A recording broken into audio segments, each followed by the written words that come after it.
Hi, my name is Jillian. I'm going to be your student nurse today. Can you tell me your name and date of birth, please? All right. And today we are going to be cleaning and redressing your wound.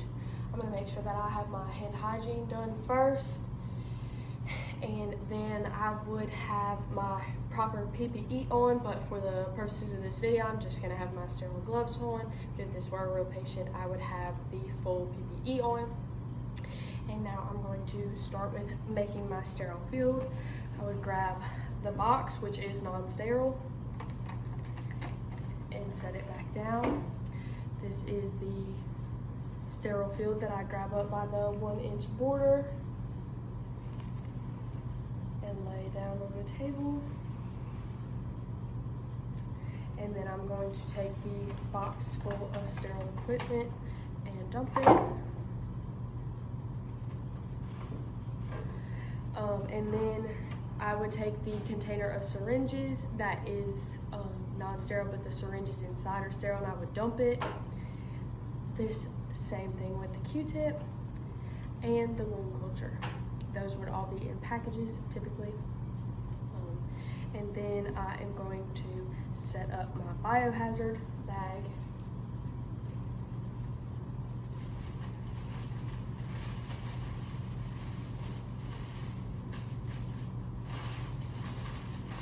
On the floor to ensure no contamination. And then I'm going to don sterile gloves off the book.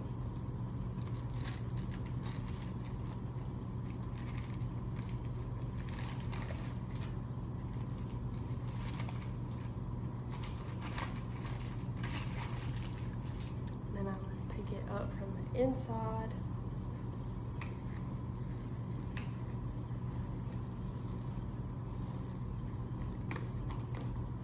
Making sure not to touch the outside, and then pick this glove up, making sure not to touch the inside.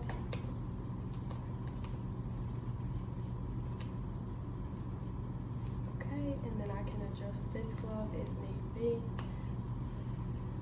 All right, and now I'm going to take my sterile saline solution, unscrew the top,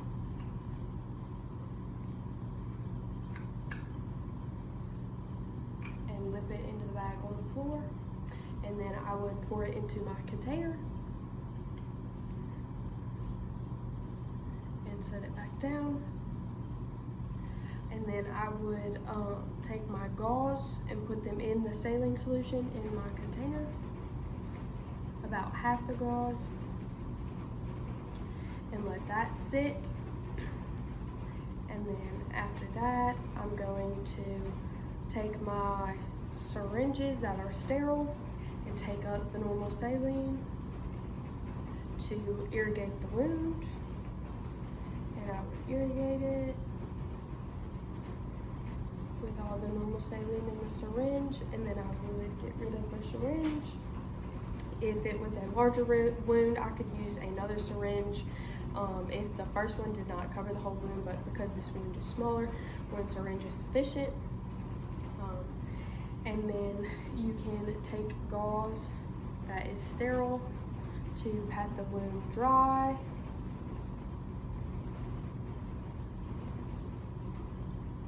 And then you would put that gauze in the biohazard container. And then you would take your wound measurement to measure the wound. And it is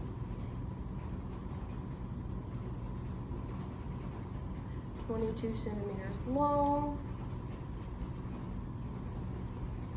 and 5 centimeters wide. And then you can get rid of the wound measurement. After that, you would take your sterile Q-tip and measure the depth, which this wound is not very deep, but it would be about 1 centimeter. And then you would get rid of your Q-tip.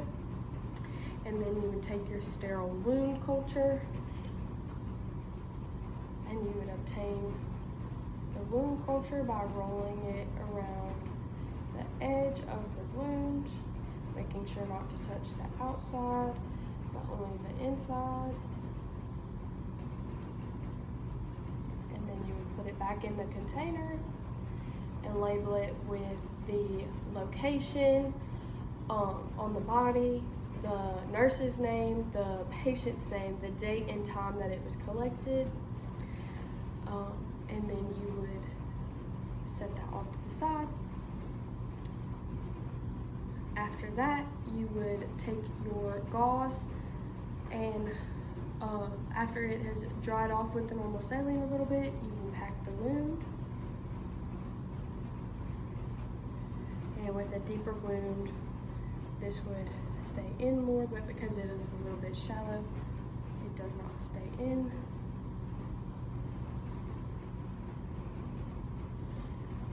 And then after that, you would take the pad, put it over the wound, and tape it down.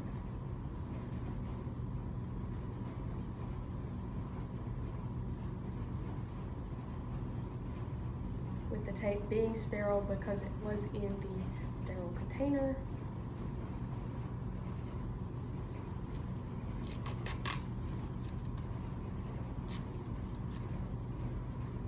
Being careful not to put too much tape on the patient's skin, but enough to hold it.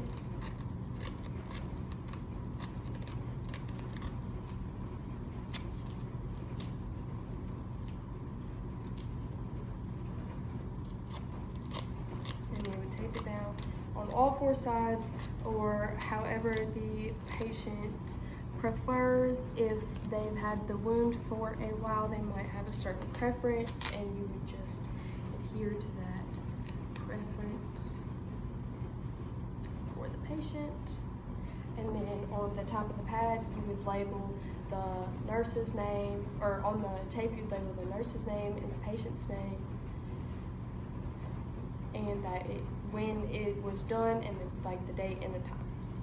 And now I'm going to go ahead and undress the wound as if this was the next day, or the changing of the wound, however often it needs to be changed. Pull up the tape.